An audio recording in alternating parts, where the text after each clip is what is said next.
everyone, so Skull and Bones, it's been in development limbo for many years, and it's suffered multiple delays and an unpopular reception from people who've played the game behind closed doors. Now with the closed beta, most players can experience this pirate adventure that takes heavy references to the acclaimed Assassin's Creed 4 Black Flag, and after about 3 hours with the beta, I can say it's not as bad as I expected, but also suffers from a lot of issues that I did expect from. So what is the story here? It opens up with a huge naval battle with a fully upgraded ship against the British naval forces during the 17th century. Most of your crew is dead and you survive and try to recover whatever you can. The goal is to build up your reputation and your crew to become one of the most wanted and notorious pirates in the area. The story is very simple, at least according to the beta and what I experienced, and there are optional collectibles that attempt to create some sort of world building, but the core of Skull and Bones is the gameplay and not the story, from at least what I experienced. It serves more of a way to gauge your progress from what I've seen, and it doesn't really show that it's going to be somewhat of a gripping narrative. Like with the character itself, you can shift their gender and their appearance almost any time you want when you get to the cosmetic section of the game, but that just showcases that the character itself is very flimsy.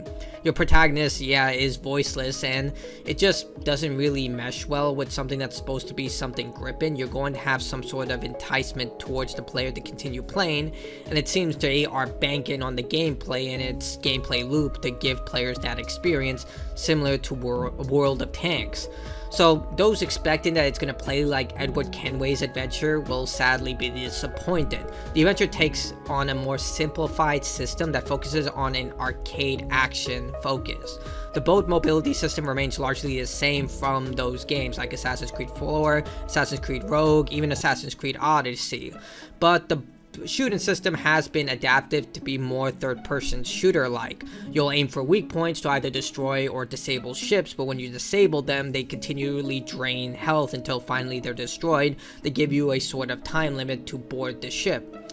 Now, Skull and Bones doesn't feature any type of combat outside ship battles. You can explore using your captain in certain areas, but only to buy and sell items and prepare for your next journey.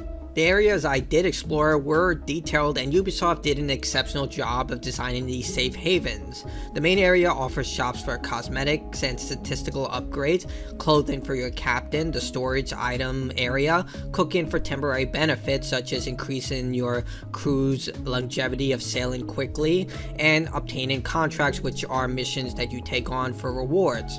The ones shown in the beta were simple affairs such as destroying the ship or collecting these resources.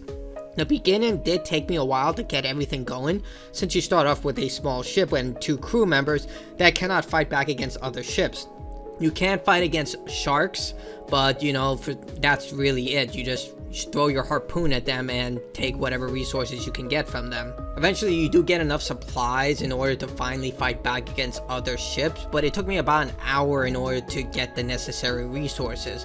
I was worried of griefing players and was almost a victim of one, but the game does have sanctuary zones and towns and settlements, so players do have some sort of safe haven for them to avoid this type of conflict. If you do die, you have 2 options. You can pay a price to revive where you died or return to shore. If you do get revived, you can regain your cargo, but if you die again, you lose everything. The strange part is when you go outside the barriers of the map, your crew will start to mutiny, and then once you reach the time limit, they will take over the ship, which is a bit strange because, again, with the respawning system, you can just head right back into your ship with the same crew, and it's just like, did they forget they just mutinied? I think the better option would have been like have some sort of huge storm that just comes out of nowhere and just kind of wrecks your ship. But yeah, I guess they decided they wanted to go with the mutiny system. There is no fast travel system, at least when you're in sea, so every time you go out for resources and items and fulfilling contracts, there's always a risk that you can be destroyed and lose everything from either other players or the NPCs that pepper the environment. You can fast travel when you're in safe zones, but that's it. And yeah, it's very simple in that regard. Gathering resources works in 3 ways in the beta. You can destroy ships and earn more resources by boarding. Like I stated earlier, there is a time limit at which you can board a ship once they're disabled. But the boarding system is a lot simpler here. You cannot just aim and go into a ship and start killing everyone since there's no melee combat. You just aim the ship, attach the hooks, and once they do that, it's just like an automatic system, like they automatically give up, and you secure whatever rewards that are on the ship.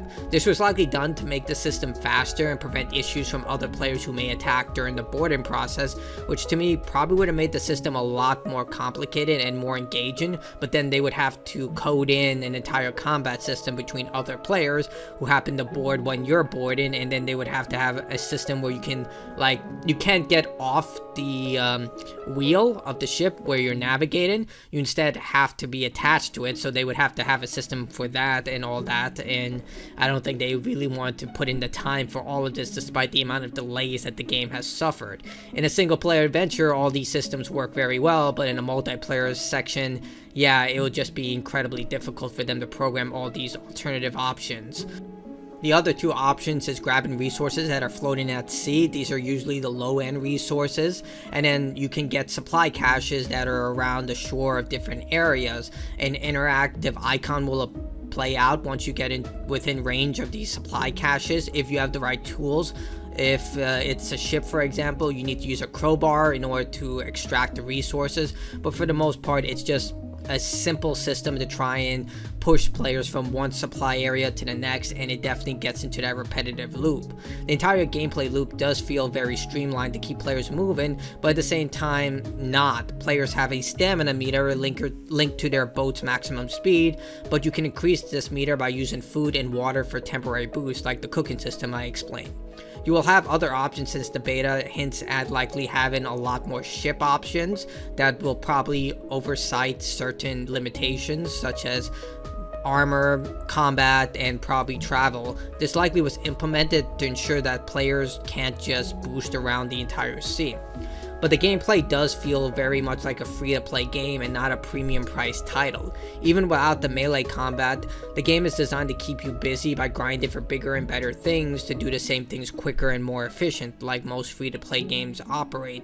This is just a beta, but the game does hint at bigger things. I was given a taste of world events with an option to take down a merchant escort. I didn't do it because if they saw me, they would have killed me instantly, given that they were being escorted by a lot of very high-powered ships.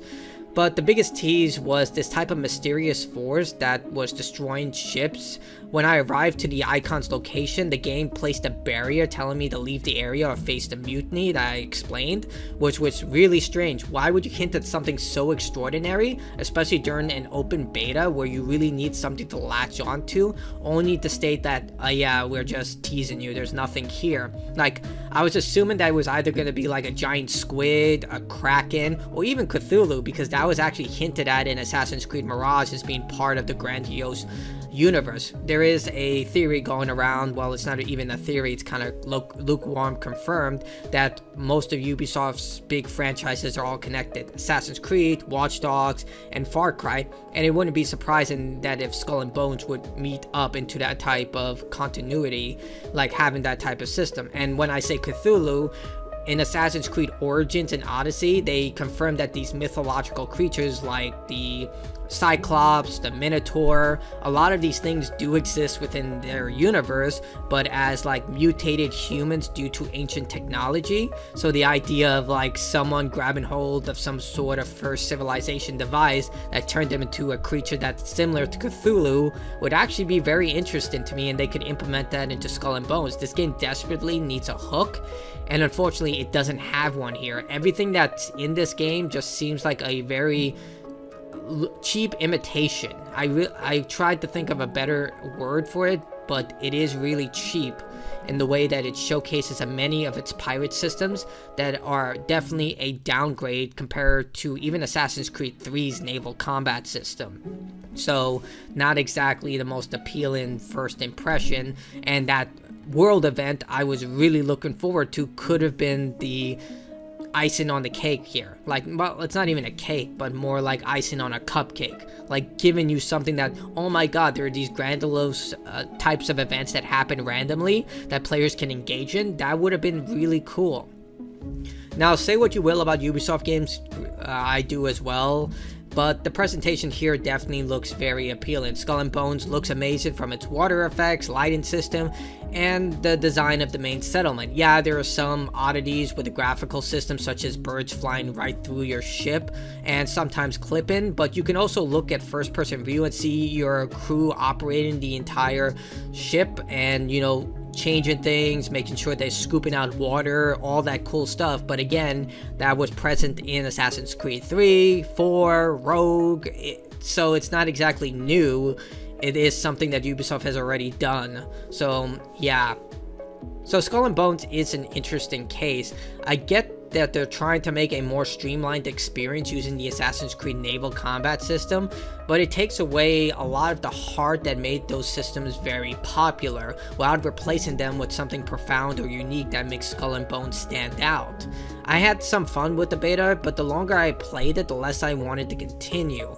I was just doing the same thing, and the rewards for doing so were just so less enticing because all they did was just make the system much more efficient and quicker. I was doing the same things over and over. I just wish that whatever horrors that mission that I stated wouldn't let me engage with it did show up, because that would have been so amazing and actually give me some reason to be excited about Skull and Bones.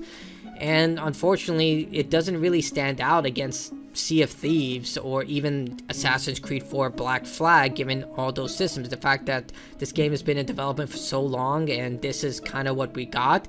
It's not bad, but it's also not great, and that's somehow a little worse to fare, because you need something to stand out in the modern day of gaming, seeing that there are so many free-to-play options that offer much more engaging experience that go above and beyond. And here, when you have a premium price title, you're going to be expected to deliver a lot more with that.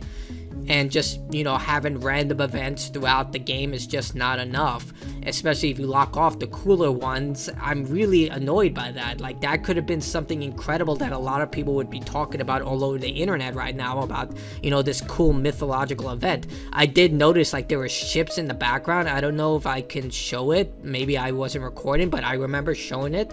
If I find the clip, I'll put it up. But I did remember seeing, like, ghost ships in the background, so maybe that's what they were hinting at.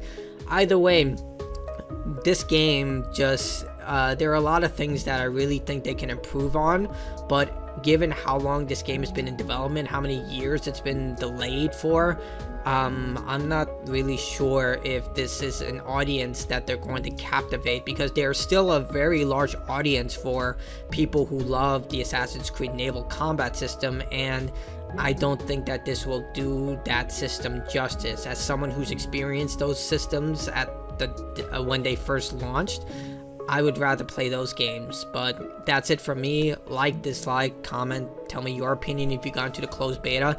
Again, thank you Ubisoft for supplying me with a code. I do appreciate it, and I really hope this game is a success. I am rooting for you guys. Hopefully it is.